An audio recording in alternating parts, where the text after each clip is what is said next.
Fatalo fatu I lau whaafonga Samoa nei fo e so fau Maulolo le soifua. Le tautua fai pea lau Samoa Entertainment TV mai Samoa ai usi mai al whaafonga I whaapoponga o na tamua I nei aso. Ua pasi ai e le lua vai tolu o le au whaingo whaipule uma o I le maota le teuteuina o le Tulafono whaavai o le malotu to tasi o Samoa I le tai ona Leilua. Ma whai ai le pālota tauwala au, pasi ai le tolu sfuluono I le sefulu maleono.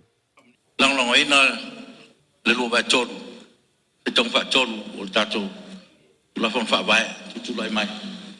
Ono po palidio o le pola ta e umusipau, Maulolo, Tavita, Amosa.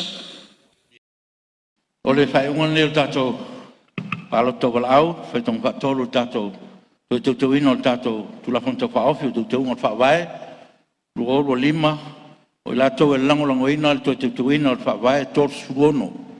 O la tau o lo te e to sfuma le ono. O te whaasisila atu, o mai anei o whanga solo le Tulafono tau whaofi, teuteuina o le whaavai luo lima, I le pāre mene o poto, ma o whaapeo na pāsia e le mauta.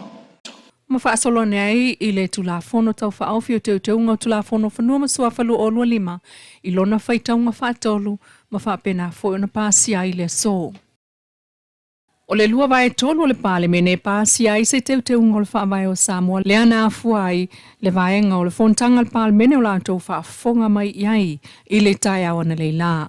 O le ai inga muli tau na whamania ina, o le lango ina lea o le whaitaunga whaatolu, Eni pālota, ia le titi ifo le lua vai tolu o le awha inga atoa o sui fono o le pāle mene e awhi ai tū langa awanoa.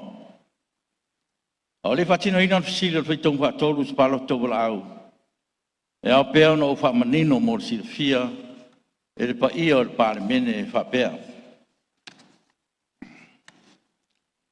O le ialo atu le pāle mene e whaitong wha tolu o le teuteuina o le whaavai. O au tauri maina ne le whautuanga whaatulafono, a le loia sili o le tātou Maulolo lo iai le temi nei.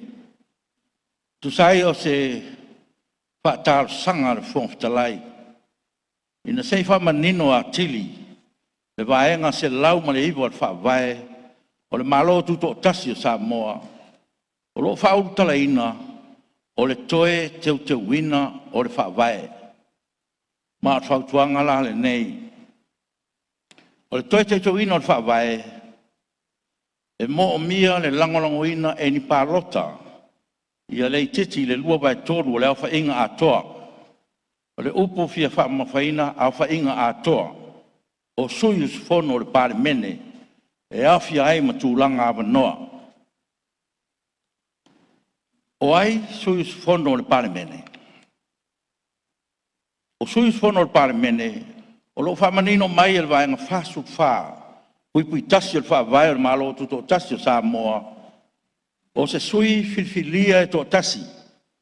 Moi tu malo fa alalfanga te tasi e limas fulma tasi. O suis fono mai tu malo e limas fulma tasi e afia ai ma le fonftalai. O fautu ina ai le tau na pālota o le fonftalai. O ia o se tasi o le awha inga atoa o suius fono o le parlemene e tu sai o Tulafono whaavai se lau ma le iwa. O le pālota o le fonftalai I le toe teuteuina o le whaavai ua solia ai a inga o le Tulafono whaavai whasul wha pui tasi. I le palo taina o ngā luanga masani o le parlemene tu sai o le vaenga 5 suvalu pui tasi o le whaavai o lo whapea mai except as otherwise provided in the Constitution.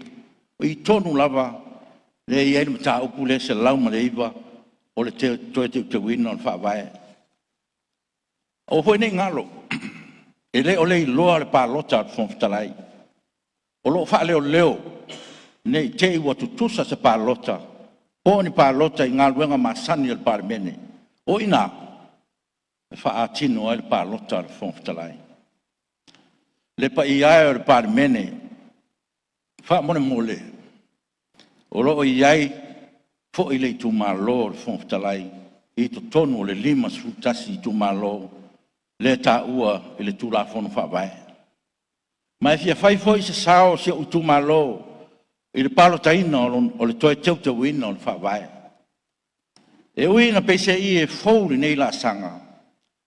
A le winga lea o le soifuanga o tātou o iei nei. E iei lava le taimi o le atua na te whapapula mai ei nesi la sanga fōu. E whare le ia tili ailu tātou sio manga. Ma mea tātou te whaia. Ai mai se ai. O se whina ngaro ma se whaatofala I ngā ruan ma maua nei o tātou tua āma mātua. O I lātou na lātou fufu eina. Ma whausi eina le tātou tulafono whawai. Pēna u whai atu e fōuli nei la sanga. Ai wau manatu. E ui e leo se mata upu e ono fe lafulafu I ai maota.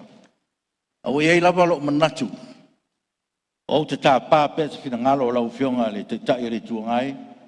Ma le te tai o le malo. A vea ia I la ua whai mau tātou sui. E whai so la whina ngalo. I le tūlanga ua whaasila sila atu I nei el whongtalai. Ma le ngang whaaloalo. Whalongonongo foi matito ai le whonsanga mai a lau whionga I le tūlanga o se whautuanga a le roi sili. I le tātou mata upu lea o le whai o se swinga I le tūlafon whaavai. Pe tā vai mai o sa o tā pāle sui o ofisa o le roi sili. Na te ua ese lau whaalongo. Ai pe I le leile manino. I le sauno mai le tūlea o le 5 tasi o sui o I tu malo. Ina te ua se lau whaitau. A o le sili ua tūlai mai. O lo o iai sui whaupopo. Sui tamaita. I te tonu o le mauta.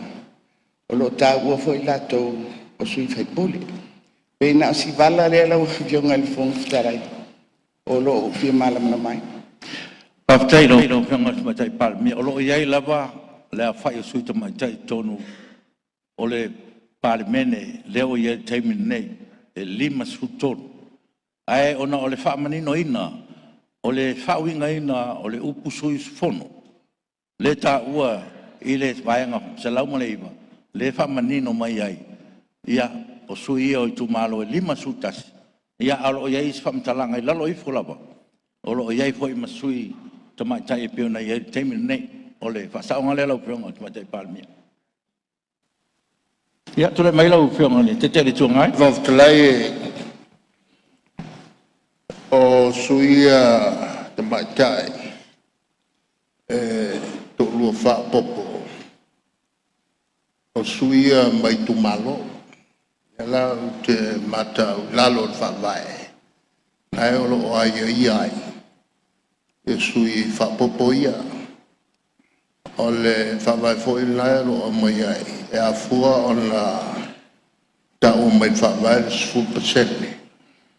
Ia le titifo o se whainga ina ia awane I titifo 10%. Sauno el tai o le tuangai of silingia le au whai o whaipule e mawai le lua vai tolu le 5 tolu e peo na iei nei. E tai sauno al palimia fia mena o mimtau afa o le tolu ono tesi ma le ono po le tolu ono sui.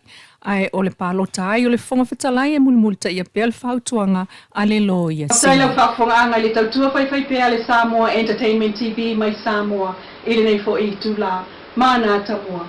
Whaktai fo I le Wendy's design o lo I funga lei mo le ofu matango fie ai whaasoi fo ia.